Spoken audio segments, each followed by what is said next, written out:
Hello everyone.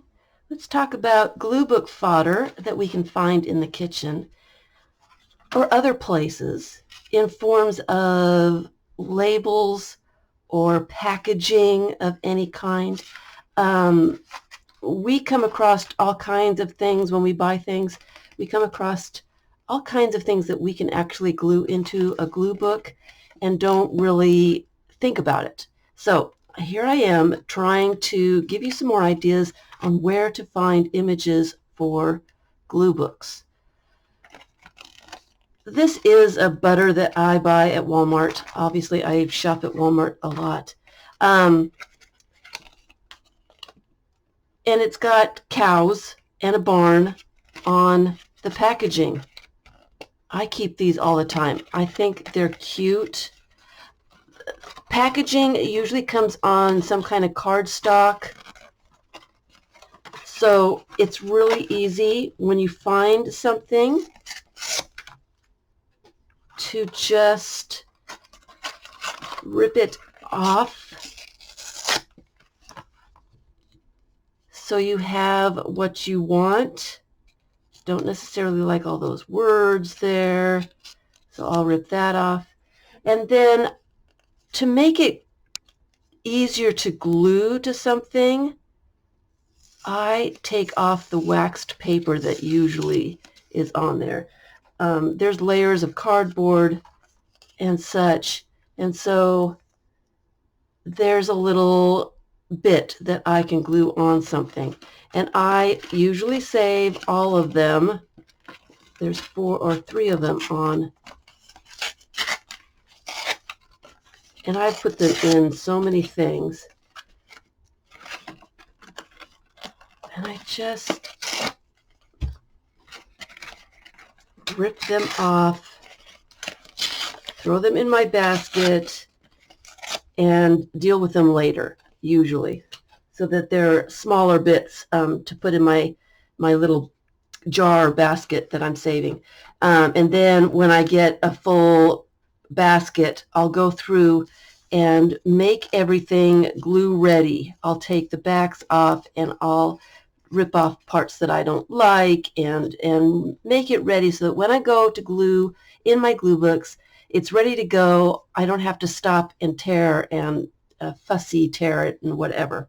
So here's another one. Here's a cool little fork here with some spaghetti. There's garlic, a leaf. It's same thing. This is on cardboard. So I would just basically tear the cardboard,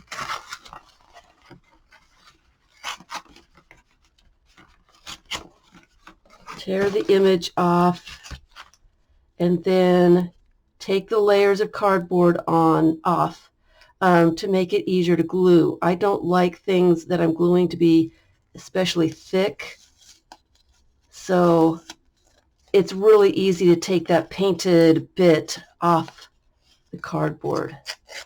And then you've got a cute little image, okay?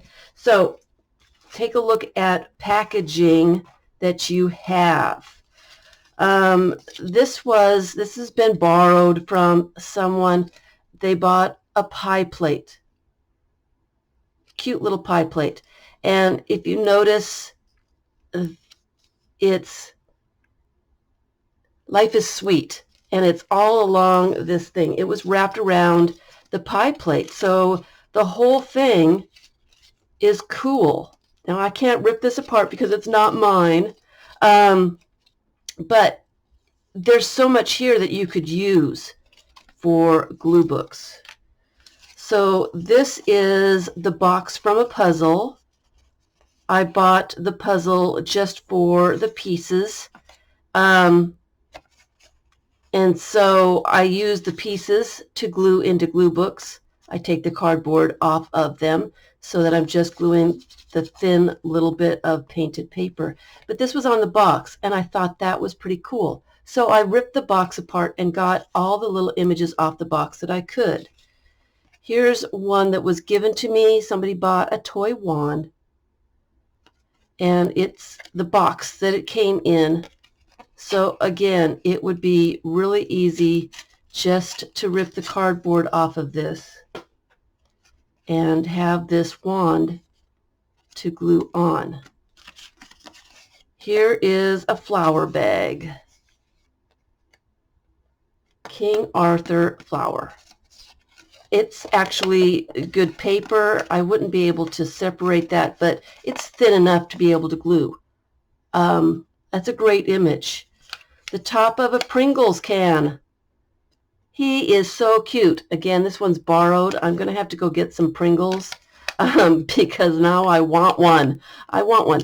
So just take a look at the packaging that you are using before you throw it away. Look at it and see if there's something on there that you can't use. All three of these are the cardboard boxes for soda. Cool colors. Cool little bits. Of course, they're cardboard, so again, I take the painted paper off so that it's thin enough to glue. Orange, Sprite, grape, great color. This one has a little bit of metallic to it. It's great to use. Cat food bags. This one has 3 images that I could use.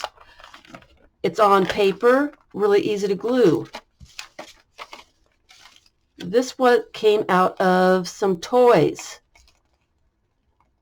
They thought that I would like it. I love it. Little trolls.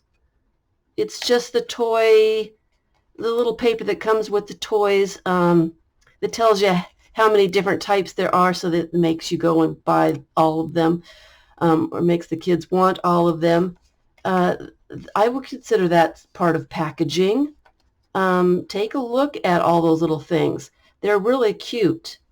Here are some gum wrappers and candy wrappers. Foil is very gluable. And it's cool. The colors are nice. It's shiny. It's pretty. I kind of flatten it out as best I can. When I'm gluing on it, it flattens it out even more. And then I use a cotton t-shirt and really burnish it down.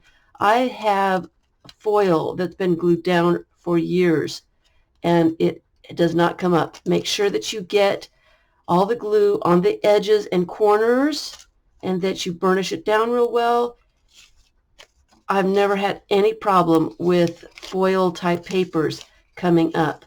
And here's a foil that I used a paper punch on to make it interesting. Some stars on that one. So Godiva chocolate. Just pay attention to your packaging. So here's some more. This is a label off of a perfume bottle. It's actually a perfume bottle I bought in Paris many years ago. But take the label off, and that is a cool piece to put into a glue book. This came from a can of spinach. Take a look at your can labels. I take the labels off. I recycle my cans. So I take all the labels off. You'll find, jam jars have little berries on them a lot. Or you'll be surprised. Jolly Green Giant has a little giant or the legs of the giant, which is really cool because you can add a head or something to the legs. So cans, take a peek. Bottle labels, beer bottles or wine bottles, they have great labels on them. Now, for beer bottles and wine bottles, now I don't drink a lot of either one of those myself, but I do have friends that save bottles for me. It just depends. I really like the images. You can find some really cool images on wine bottles. but they have changed the formula for the glue on wine bottles. You used to be able to soak these and they would come off, you know, soak them overnight and they would come off. They no longer do that. Beer and wine labels are, I don't know what they did to the glue, but they made it much stronger. So here's a tip for anybody trying to get a wine bottle off or even a beer bottle off. Use a heat tool. Use a heat tool, and I'm just going to turn this on, so it's going to be a little noisy, and I'm going to show you exactly how easy it is to get this label off, because it's not coming off. It'll be really, really fast. So here's some noise. If you're sensitive, mute, please.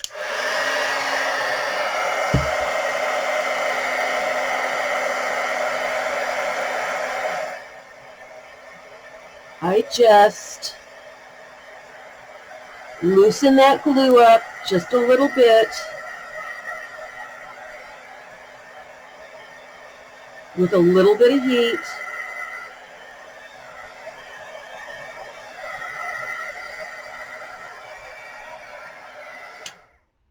Just loosen it up just a little bit with a little bit of heat, and I think that's enough. Actually, I need to do it just a little bit more, but be careful of the bottle. If you do it too much, the bottle gets really hot.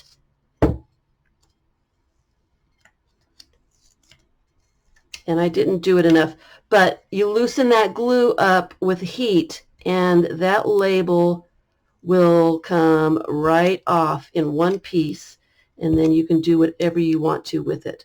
I don't want to put the heat gun on anymore, but that's exactly how you do it. I put mine on a piece of wax paper until I'm ready to use it, and then because it's still sticky, and it will stick to anything that it touches. So I put it on wax paper. When I'm ready to use it, it's there. I can use it in my glue books.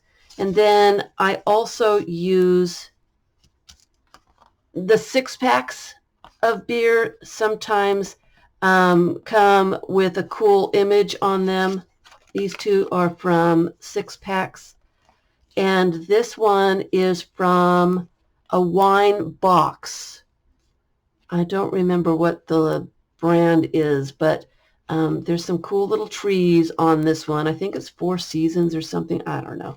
I don't drink the wine. I just use the images.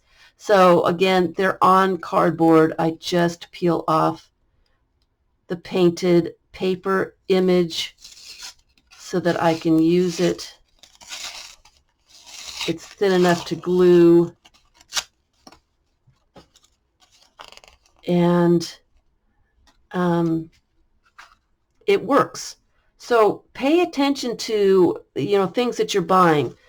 It doesn't have to be food. Anything that you are buying may have an image on the label or the packaging of some sort. If you keep your eyes out to look for this stuff, you're going to find a lot more than you even realize. And what's really cool about labels and packaging is if it's something that you use often, like I love this spinach, you got every single time that you use that product, remember to take the label off of it. And then you can go and get more if you need to. It's unique. It's a little bit different. It's going to be different than a magazine image. It's going to have a different feel to it. It's not shiny paper like a magazine. So it looks different. It's really cool. So anyway, packaging, labels, pay attention to stuff around you before you throw it away. Maybe stuff that you haven't used up yet, maybe you'll want to use some stuff up so you can get the labels off of them. So I hope this helps. Thanks for watching.